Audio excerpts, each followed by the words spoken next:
Welcome to Beyond the Listing, a podcast where we explore the business of real estate outside of the listing environment.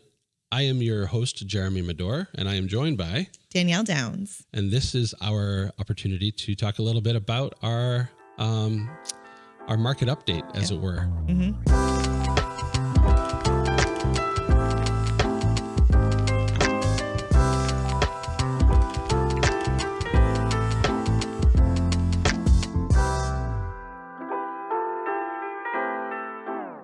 I'd like to hear, instead of me speaking first, I'd like to hear it from you this time.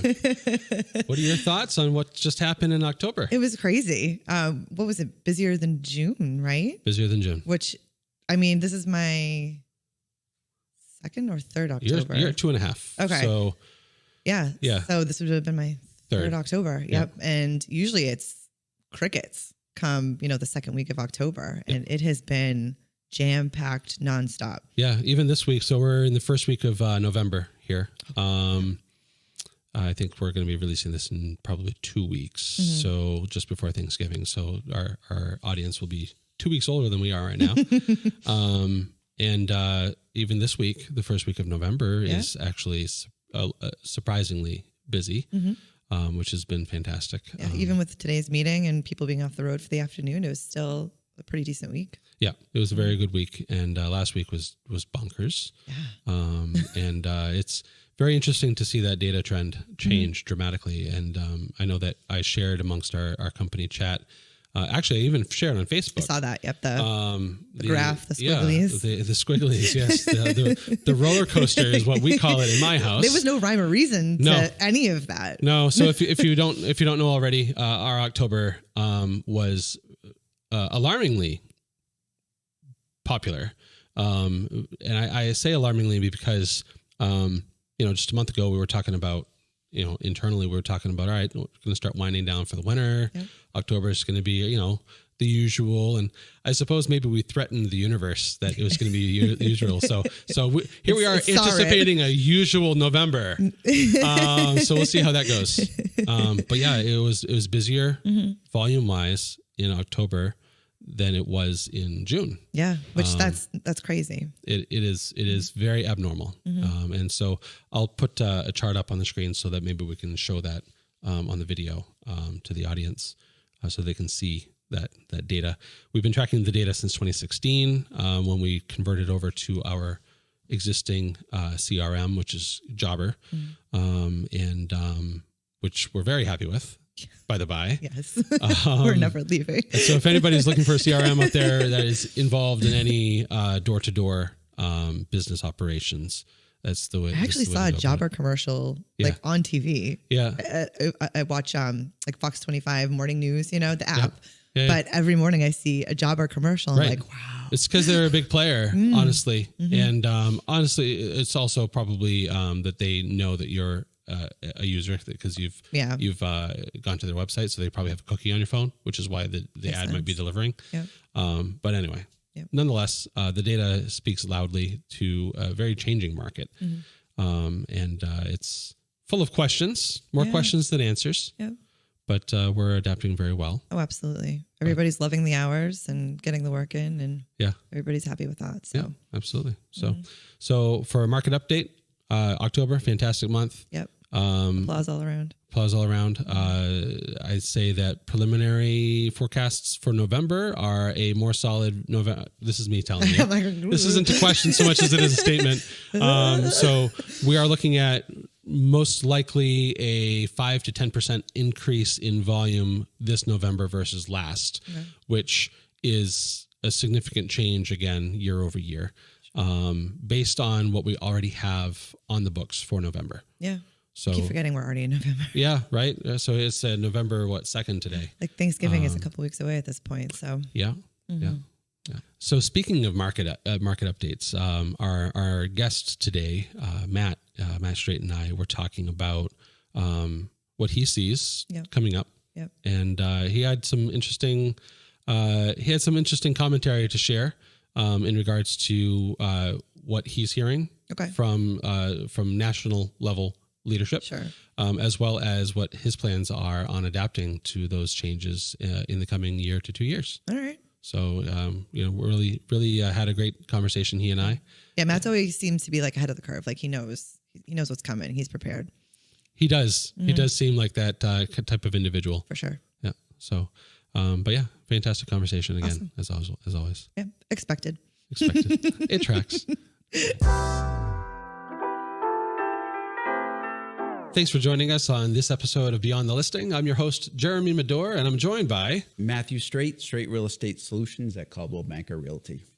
Thanks for joining me today, Matt. I appreciate you coming into the studio. No problem. Thanks for having me. The spirit behind Think Beyond the Listing to begin with, which was the predecessor to what we're doing here today, the whole Think Beyond the Listing series that we had recorded for videos late last year and early this year was inspired predominantly by clients like you who don't think transactionally. They think lifetime experiences, where each and every transaction that you do is interconnected with the next one because you're treating the transaction as not just a business deal, but a relationship build. Correct. And so you build relationships with your clients. You build, your goal is to carry that relationship from not just a transaction to transaction, but throughout your life. And that's how you're building your business. Is that a pretty accurate snapshot? Yeah. I mean, so are you asking specifically like regarding the videos that you and I sort of start out doing, regarding or just all of your marketing strategies in general? I mean, if you want to give us if you want to lead us through that, through that progression, I'd be more than happy to dive into that briefly. Sure. Yeah. Because you got us started in video. I mean, for all intents and purposes, we were already doing like some walkthroughs and stuff, but like agent on camera stuff, like you were first. Yeah. Yeah. Which is pretty cool to even say that. Right. Yeah. Yeah. So I was always in real estate, but I primarily just represented myself and my family. So both my parents were brokers. That's how I learned the business. We're landlords. We owned a bunch of properties. And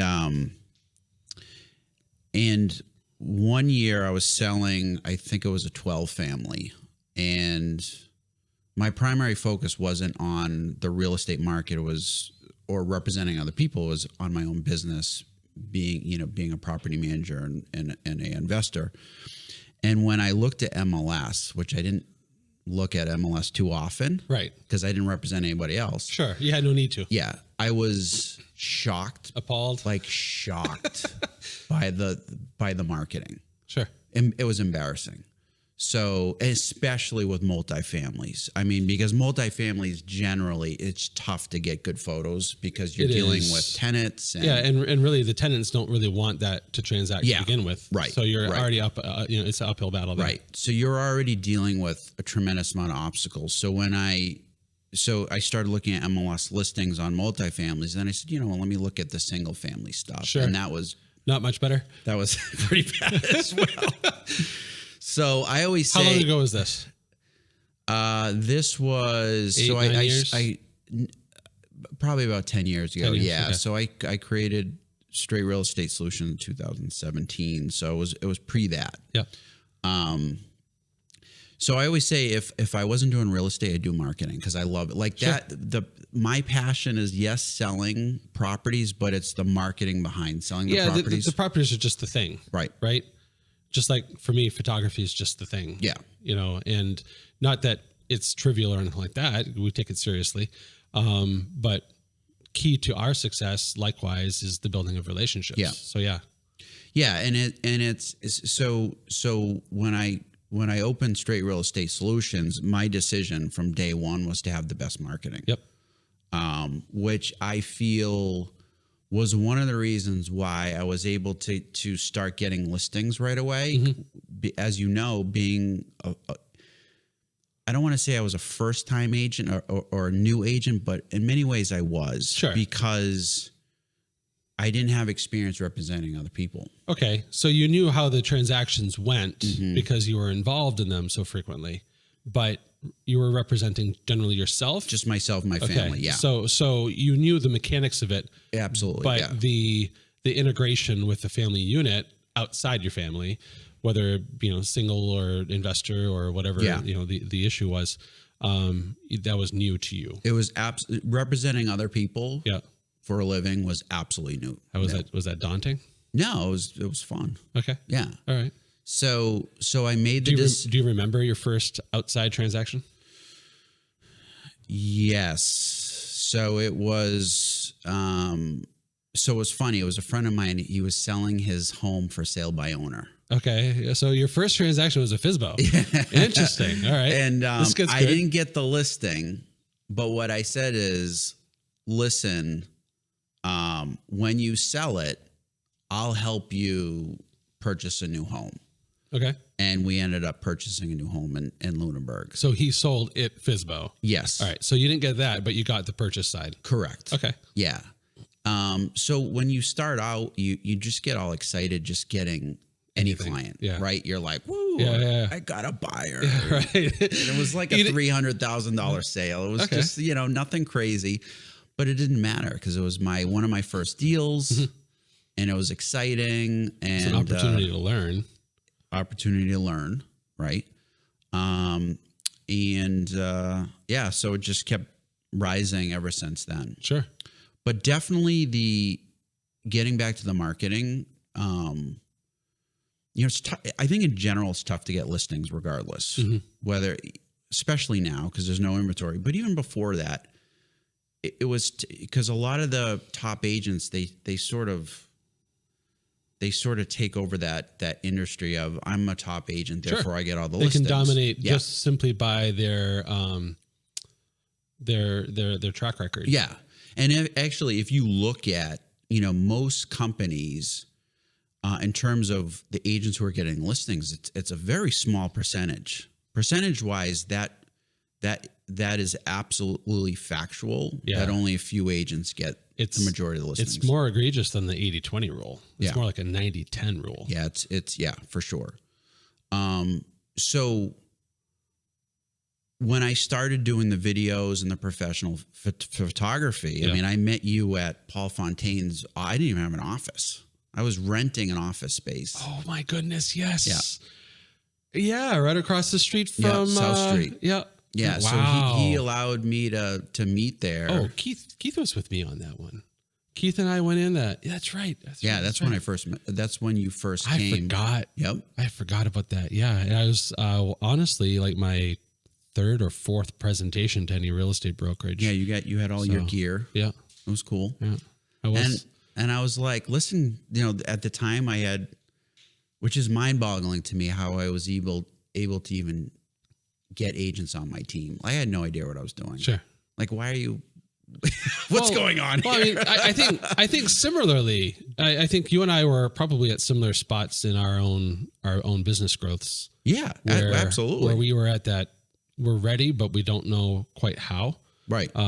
So I remember distinctly, actually, now that you brought that up, the Fontaine, after we left there, I had a meeting with my business coach the next day because I was, really amped. I was really pumped about having that meeting to begin with. And so I went and sat down with my business coach and he goes, how'd it go? I said, it went like freaking awesome. I said, Max, it wasn't a sales presentation. It was a conversation. And it's true. That's the best sales. That was it. Right. And that's kind of when I started adopting a completely different understanding. Not that I had a sales strategy before, and I'm not sure that I even have a sales strategy now. What I have is a desire to build, business relationships and have genuine conversations with people and understand exactly what they need. So therefore be able to deliver what they're asking for. Yeah. And so, that was definitely wow. That's a blast from the past, man. Yeah, it was. What year was that? I don't even know. It must have been, Keith has been working with me for 6.5 years. Yeah. So that would have been 2017. Yeah. Because that's when I opened SRS around there. Yeah. Yep. Yeah. So it's interesting because when I made that decision where we're going to have the best marketing and that was the message to the team. Like, you cannot be on the team if you want to take photos of your listings with your phone. Okay. It was basically, baseline. This is no garbage marketing. Yep. If you want to be cheap, go somewhere else. Sure. But interesting enough, the agents who joined the team, they started getting a lot of listings too. Okay. So that marketing and obviously experience and knowing what to do, and that's obviously all important. There is no silver bullet. Right. But that marketing, I feel, got us to that top on the list of when you think listing agents, you think Matt Straight, SRS, their team. And at the end of the day, now everybody's obviously generally doing the professional photos, and they're doing a lot more. Very higher percentage. Yeah. When I started 10 years ago, 11 actually. Geez. Actually, yesterday was my 11th. I know, I saw that. My 11th anniversary being self-employed.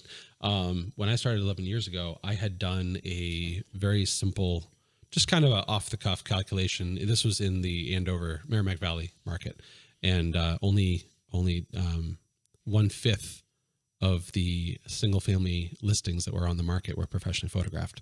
The other ones were either semi-professional in that somebody with a good camera took decent photos, or they were just agent cell phones or whatever. And so when I first started, it was like a 1/5 adoption, which is ridiculously low. Right. Now it's probably a 1/5 remainder.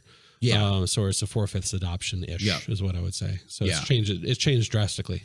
Right. So, but the important part obviously is to not only be aware of that, but also try to anticipate the next curve. There's always going to be something else. There is. And that's just part of us being human beings, desiring to grow and change and evolve. Right. And of course, with technology coming out at the rate that it's coming out, I mean, like, you were one of the first ones to adopt Matterport, the 3D home tour.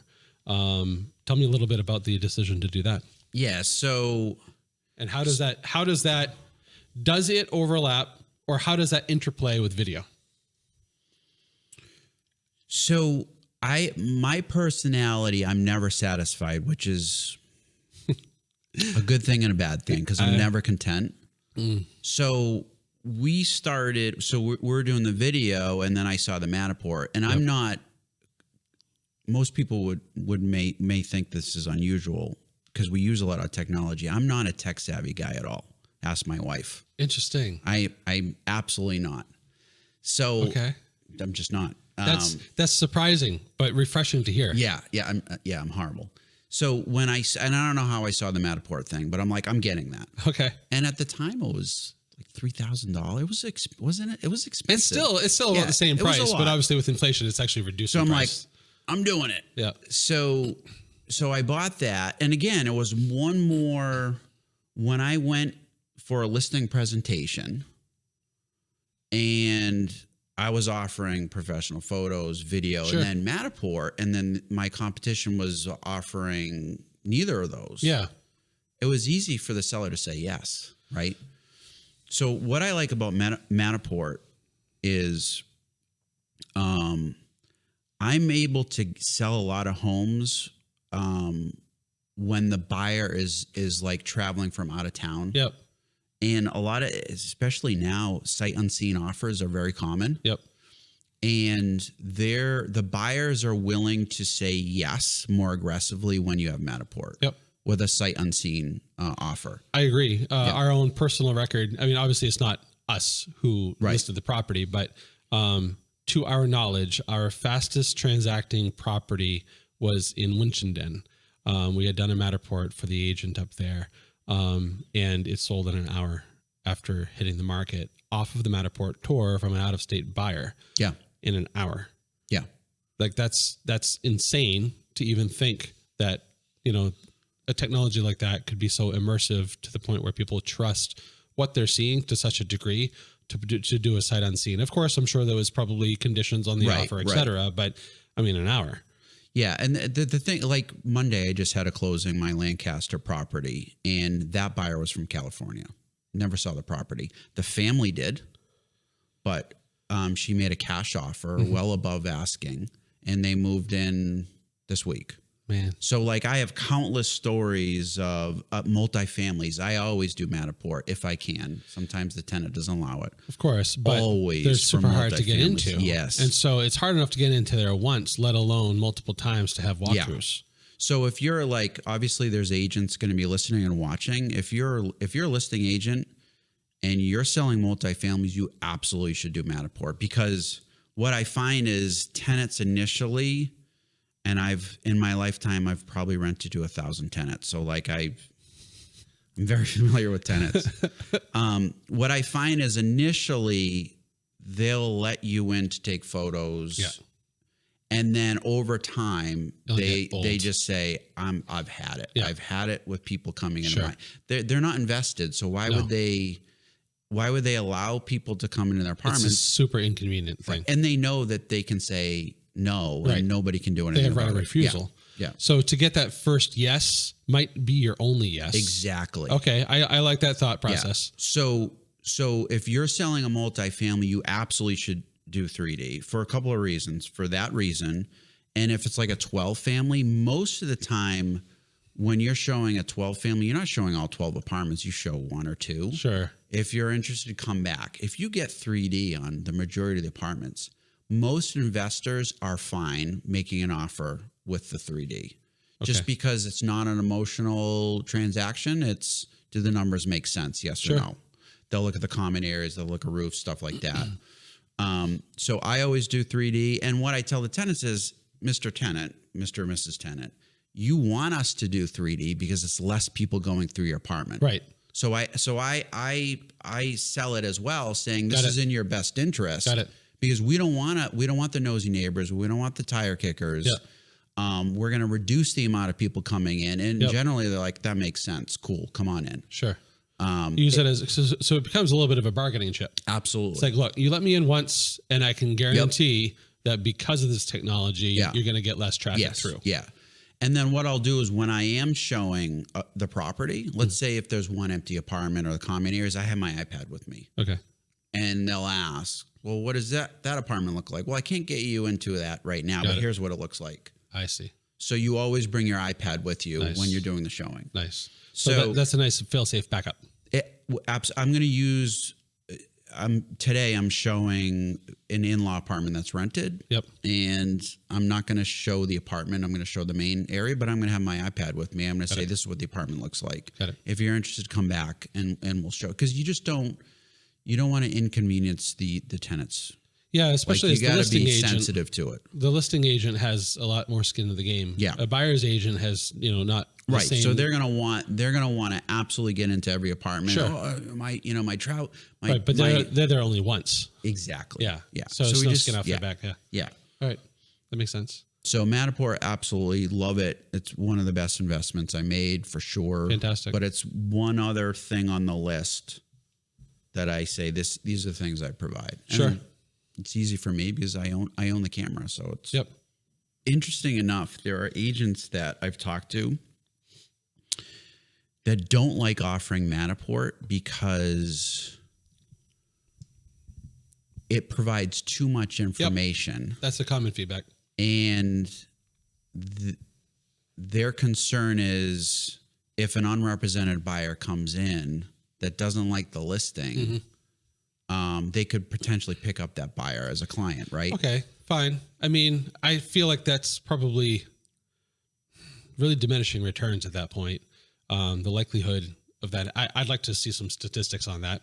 I've heard it multiple times. Okay, not the statistics on the comment, but the validity of the comment. Oh, yeah. Right? Like if that's just is that just a trope or an excuse for people to dodge doing something that is of their client's best interest? Because that's always been our challenge here as a company. I'm like, in the code of ethics for realtors, it specifically says I will always operate under my client's best interest with them in mind. And I know that a lot of technology exists that isn't adopted by a good majority of agents that would in fact play into the client's best interest. Yeah. And so the question becomes, what's your ethical responsibility of offering product? And I'm not here to say that you have to offer Matterport, just more along the lines of take a solid look at what you are offering and ensure that you are covering the majority of the bases of what's considered the client's best interest. Yeah. I mean, it's absolutely in the client's best interest most of my clients have kids. Some of them have dogs. Yep. When you show a house, they have to take their kids, they have to take the dog, they have to leave, they have to drive around the neighborhood for 30 minutes. Yep.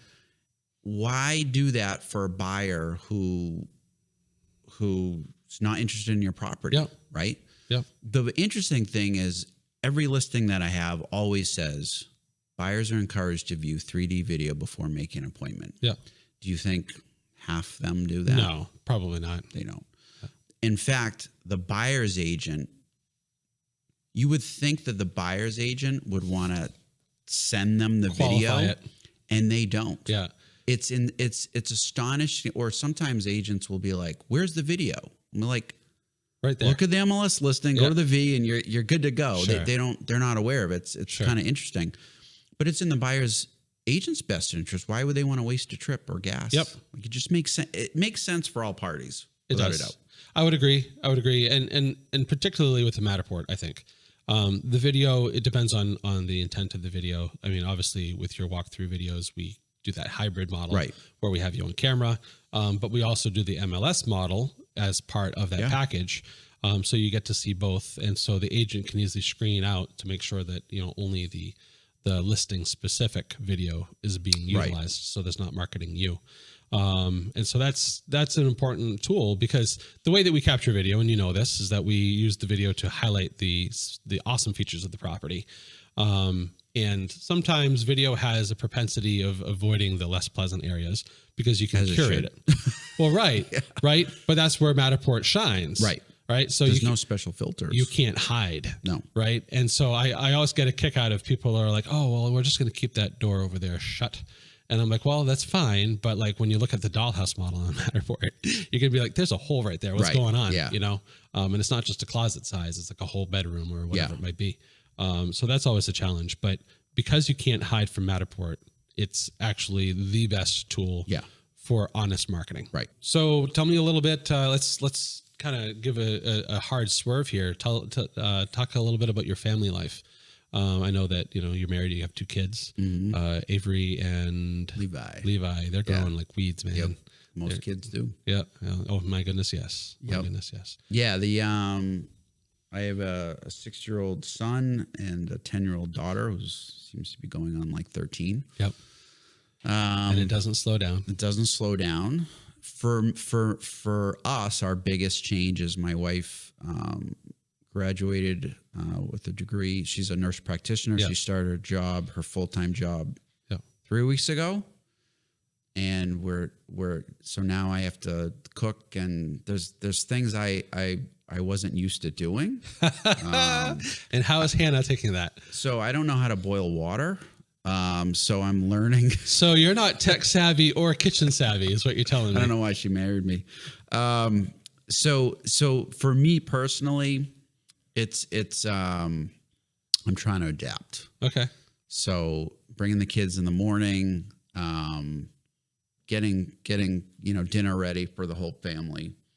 So my hours of working have reduced. Yeah. Which I guess is a good thing. It's a healthy thing. Yeah. It's a healthy thing. Yep. So she's focusing on her carear, which is good, saving lives, which is good. And she doesn't get back till, she doesn't get back till, 6 o'clock at night. Wow. Where's she leaves working now? before me. Where's she working? Works in Worcester. Okay. Yeah.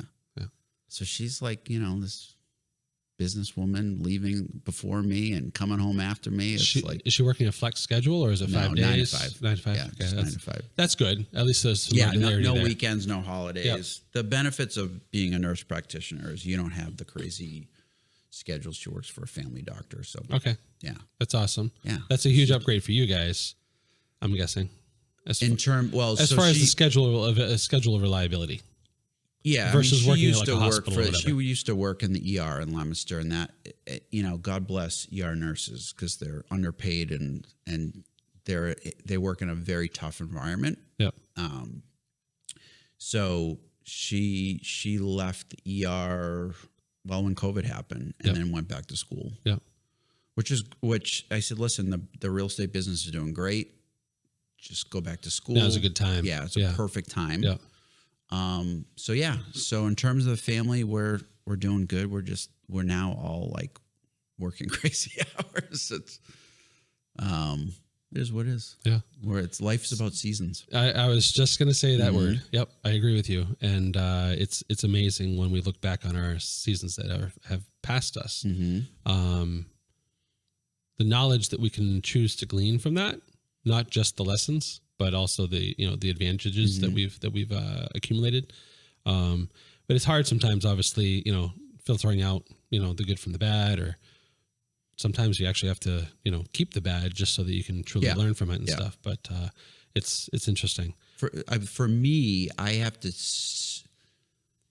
change my mindset that I don't necessarily need to hustle as much. Okay. Because now we have the second income coming in. Yep. Which I've never been used to that. Okay. Right. So you're used to foot on the gas. Yeah. Okay. So I'm 47. I've been working a gazillion hours my whole life. Yep. Right. It's tough to suddenly be like, okay, I don't need to do that Throttle anymore. down. Or I have other safeguards in place that I never really had. So this is a huge adjustment for me because I'm not used to that. Interesting. So I keep having to remind myself, Matt, it's okay if you it's okay. Yep. Like you can relax or you can take a day off. So I do understand that. And I agree with you. It's a big challenge, and because you have to consciously think of that, you have to remind yourself. Mm-hmm. Yeah. And it's an intentionality that, it's not autopilot, right? So when you're used to going full tilt, full mode for business growth and developing a team and pushing, to go from that to what you're describing, it's a huge life switch. Huge. Ask me in a year if I'm still trying to figure this out. Well, circle back in a year on this one. But no, I get it. And I can sympathize with that greatly. Obviously, as you know, we moved to Maine, and we've also encountered something similar. It's very different, having to concentrate on a different set. Let me rephrase that. Not a different set, a reprioritized priority list, right? So, whenever major season changes happen, you have to sift through that list, and stuff that was at, the mid pack before is now at the top, or maybe it's even at the bottom. And every time you have to do that as an individual, even if you're not a dad or a husband or a wife or a mother, it's a challenge because you have to reprogram who you are. Yeah. You have to relearn. It's literally all of reprogramming. That. Yep. So this is an interesting year for you in many ways. How did that play with the market changes that happened this year? Because, you tell me what you saw, and we can kind of compare notes a bit. With the market, so it's interesting because my focus for many years has been listings, which allowed me to be prepared for what we've been experiencing in the last 2 years, which is no inventory, right? So there are the agents that relied on buyers and basically were buyers agents. They've struggled, because of lack of inventory, the bidding wars, offers not getting accepted. Sure, but thankfully, because I've always focused on listings. Yes, our business is down, but our listings are where they should be. My personal business, because as you know, I run a team. My personal business hasn't necessarily been negatively affected because I'm constantly getting listings. Okay. Thank God. Okay. But the overall income of the team is down because if you make 10 offers and nothing's getting that's just so weird, right? So your buy side is definitely down, and sell side is consistent. Yeah. Okay. Yep. Yeah, without a doubt. Yep.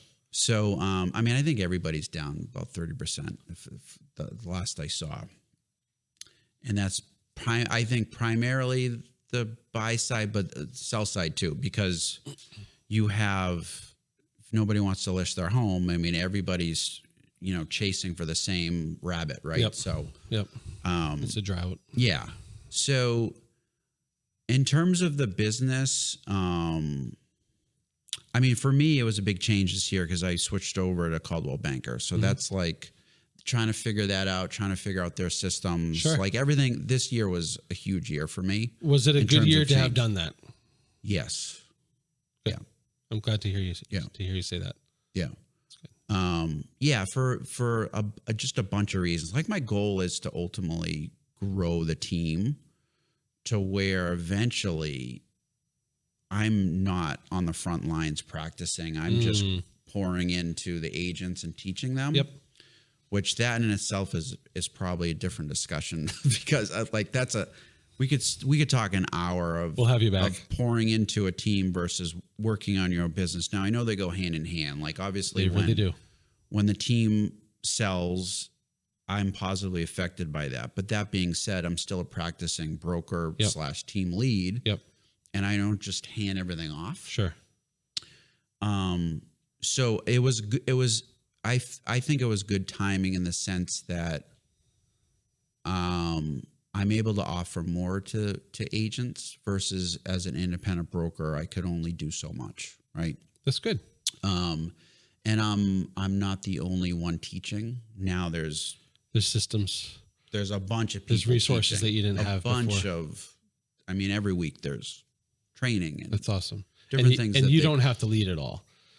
I don't need to what? You don't have to lead it all. Correct. Yeah. Whereas before you were kind of a one-stop shop. Right. And that was exhausting, I'm sure. Yeah. Yeah. So it was a big change for me and the agents.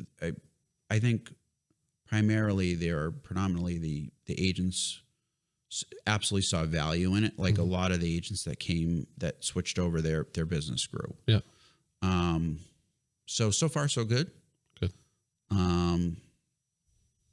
But in terms of the market, everybody's saying that this is not going to stop in terms of the lack of inventory.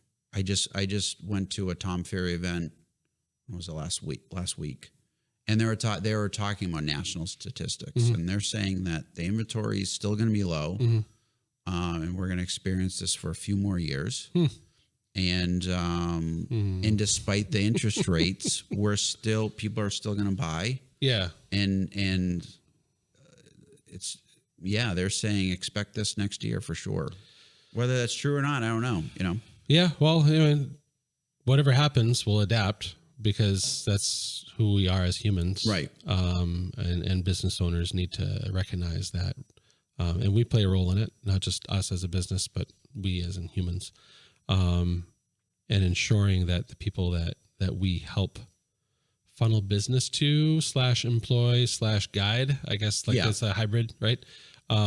It's our jobs to ensure that flow continues because they're your lifeblood. Right. Right. And the same thing for us. We have 8 photographers full time. And it's been a difficult year to keep them all busy, and thankfully we were able to start Next Level Studios and dedicate some of the labor that would normally be on the road to starting the studio, which helped tremendously. Obviously it came at an expense for us. Right. So there's an investment period there, but the early onset so far with that has been very promising. And so similarly to real estate, we only had listings, right? And because photography is only required for the listing and not for the buy, we're missing out on full half of that transaction opportunity. And so the idea with the Next Level was to convert us over into, to introduce us into a line of work that didn't have the same ebb and flow. It's going to have its own ebb and flow, and hoping that shift is kind of opposite what Madore Photography's ebb and flow is, so that there's some balance. Obviously, it's not going to be perfect, so hopefully there's some alignment there anyway. Yeah. I was pushing you a long time to do more than just photos. You were. And I was like, you got to branch out. You got to do more stuff. You're absolutely correct. And that's we're talking. We're on your podcast now, and you're doing all kinds of different things. Yeah, which is what we should have been doing this a while ago. Yeah. It took us a while to recognize how to go about it. So when you first started telling me and suggesting to me, in a very, very positive way, might I add, not forcefully. I never felt bullied. Just to be clear. Bully well, you. no. It's not that. I believe it was, you got to be doing this and this and this and this. It's going to be exciting. I'll do it with you. Yeah. I think that was basically what I said. Yeah. Pretty much, and so, cause I've offered business guidance in the past to other budding entrepreneurs. And, I've been told that, my expectations for them were too high, and maybe I wasn't talking to the right people. It's possible. But you did it in a fashion that was admirable, is all I'm saying. Thank you. So, which was fantastic, because the way that I received it, and it could have just been, the positioning of both you and I together. But the way that I received it was such where it was a good guidepost to work off of. And we continued, walking toward right. Where we're at now. And we're not anywhere close to finish. We are well off of where our long-term goals are. But it's, the idea is there, I just thought of something. I just remembered this. I love it. Remember, so one of the initial conversations I had with you was when I received a call from a salesman out of New York. It was a marketing company. Remember that? Yep. I remember it. And this guy had a 30-minute pitch. Yep. And in my mind, I was like, there's no way I'm going to hire this guy. Sure. But I'm going to listen to what he has to say. Sure. Because then I'm going to have Jeremy do it all. Yeah, no. And I remember. That was two years ago. 2 years ago. This guy was good to the point that, and we all get calls all the time from salesmen. It drives me crazy. But he was one of the few that I'm like, I'll give you 30 minutes of my time. He showed you early on that there was value to be had. So he did his pitch, and it was basically a combination of videos and social media and life, get to know Matt Straight, the agent, sure. and then profile videos and listing videos, and then they incorporated it with social media, all this stuff. Yep. And he sent me the price sheets, and there was various degrees of packages. And now I remember, because I sent everything you did. Sent to me. You did. I said, you were very Jeremy. Transparent on the whole thing. And I was simultaneously very frustrated and also very pleased. And frustrated in that we weren't independently arriving at a similar product offering without you saying, hey, dude, what's going on? Yeah. But also very pleased that we had your trust and loyalty to the degree that you were transparent with it and say, look, this is what I heard. This is what I like. This is what their pricing is. What can you do? Right. Yeah. And you did exactly that. And I think that we've taken, correct me if I'm wrong, and we can certainly edit out if you want to swear at me. But I feel like we've taken pretty much all of what was being offered and put it into reality. Yeah. And you're focused in it. You can't just focus on real estate. So you're throwing out a big net, and you're trying to bring in all sides of the business. At the end of the day, what you're doing at the studio, every business can take advantage of it. They can, and you got to diversify. We have to, and the hardest part that we're finding on our end is getting into contacts with people that aren't already in our circle. So networking outside of our circle has been a challenge, because our studio environment, literally, like you just said, can benefit, in fact, pretty much every professional out there. You don't have to own your own business in order for this to benefit. No. You could simply be a marketing agent for a business, or you could be an advertising person, or even a networking person for this to benefit you, because there's a lot of things that we can do here. Right. The podcast is such an open platform that we could talk about literally anything at any time with anybody. And then, of course, there's, the studio work as far as, portraiture, headshots, and then, of course, there's the business element, which is what you come in here for, which is those 30, 60, 90-second reels that you do for your own benefit, for your own business, to benefit the client throughout different areas of your transactions. Giving them information, so on and so forth. And that very same thing can be translated to any business owner out there, or even any business professional out there. It doesn't even have to be as a business owner. And so we recognize that. And so that's what we've adopted here. And I wanted to I guess that's my long form of saying thank you for helping get us there, Matt. No problem. So, I'm glad you did it. Most people don't listen to me, so I don't know. So it's did I do something wrong? But no, I think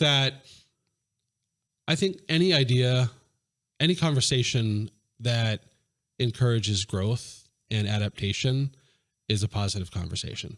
And even if the idea itself might miss the mark, planting a seed so that it can grow into something different is a real benefit to everybody involved. So I'm definitely I'm a proponent of seed throwing.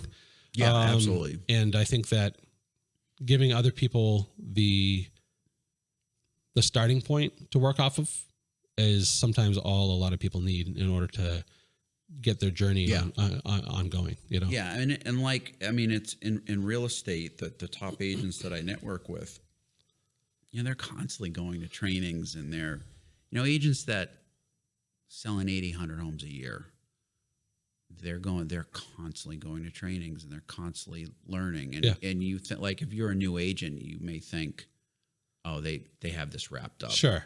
When I get there, I'm not going to do that. You don't need to do that. Yeah. So it's interesting how, I mean, you have billionaires that have their own coaches. You have multimillionaires that have their own business coaches. Yeah. So, and when you're new to the business, it may surprise you. Like, why would you need a coach? Yeah. Well, because I had a coach 6 years ago, and that's why one of the reasons why I'm here where I am. Right. And I want to keep scaling and moving up to the next level. So, yeah. Cool. What's your next move? What's your next step? What's Matt working on? Well, I guess I can announce that I'm creating, I guess it's a social media platform called Straight Talk Real Estate, where I'm going to be giving advice to agents. And as you know, I've been cutting a bunch of videos here. We're probably going to be launching that in December or January. Awesome. So it's just going to be social media, YouTube. We're going to be doing a website, and it's just sharing ideas and info to fellow agents. I love seeing people succeed, whether it's agents or whatever it may be. Like, agents are independent contractors, which means that they're running their own business. Yeah. And it's tough. It's scary. And, you know, the statistics are pretty horrible with new agents, right? 80% of them fail. Within the first 2 years, is it? If they last that long, it's pretty bad, right? Yep. So the drop off is huge. Yeah. So, especially right now. Oh, it's even, I mean, 80,000 agents left the field this year. It's incredible. So hopefully, you know, Straight Talk Real Estate will help some agents, and it's my way of sharing what I learned. So I'll be able to use it for my team, and then see where it goes from there. All right. Quick little videos, you know, information, nugget information. Yeah. Is that what they say? Yeah. Nuggets of information. Around here, we call it tasty nuggets. Yeah. Tasty nuggets. And it's important to kind of sprinkle those around you, because if we're all providing low investment information to our colleagues and to especially the greenhorns, it's only going to benefit the future of the industry. Yeah, without a doubt. And that's a win for everybody. Yeah. So it's in our best interest to try to I always go the extra mile to answer questions that other real estate photography companies have. And we've been approached multiple times to provide advice and guidance for would-be real estate photographers. And I don't start it with, this is a horrible field to get into. I say, hey, welcome to the field. And these are some of the resources that we've used. You know, what questions might you have, that kind of thing. We keep it open door. Yeah. When I started Straight Real Estate Solutions, I met with broker owners, and they were friends, and I was amazed by the amount of time that they gave me and the amount of advice they gave me. because I was like, I'm thinking about opening up my own brokerage. What do I do? For free. For free. Yep. Knowing that they would be in direct competition with me. Yep. Yep. And I, there's two brokers that were always there for me, and they gave me advice, and I'm like, you know what, I'm going to do the same thing. Yep. Because they just exactly what you said, like they want to make sure that the industry thrives, and especially now, given what's happening in the industry in terms of the buyer's compensation and the lawsuits and all that stuff, which we'll talk about later. That's going to change everything, right? So, yeah, I'm excited because I'm going to pass on the baton of what was given to me from other agents, and we'll see where it goes. Awesome. Well, I'm really encouraged to hear that, and it's I think a good testament to not only the quality of your brokerage and how you handle your team, rather, but also the state of the market in our general area, to have supporting agents that are looking to help groom and encourage new agents to get them to think longer term, to open up their eyes to the pitfalls that might exist without them actually encountering it themselves. Those are all very valuable pieces of knowledge. Yeah. That's only going to serve to benefit your transaction with them. Because the more educated that new person is, if they get involved in a transaction with you and they're not primed for how that transaction might go, because maybe their brokerage isn't offering the same training, or they offer maybe like the boilerplate stuff and not the niche stuff, or the, hey, I had this weird thing happen and nobody's ever had it happen before, but I got this knowledge because I did it. And so here's the knowledge so you can do it yourself. Yeah. All that stuff helps them overall, so that when you're when you have an interaction with them, their bar is raised a bit. Yeah, absolutely. Which is bonus. Yeah. So Matt, thanks for coming into the studio. I always appreciate your candor, and the conversations that we engage in have always been fruitful. So thank you. No problem. Anytime.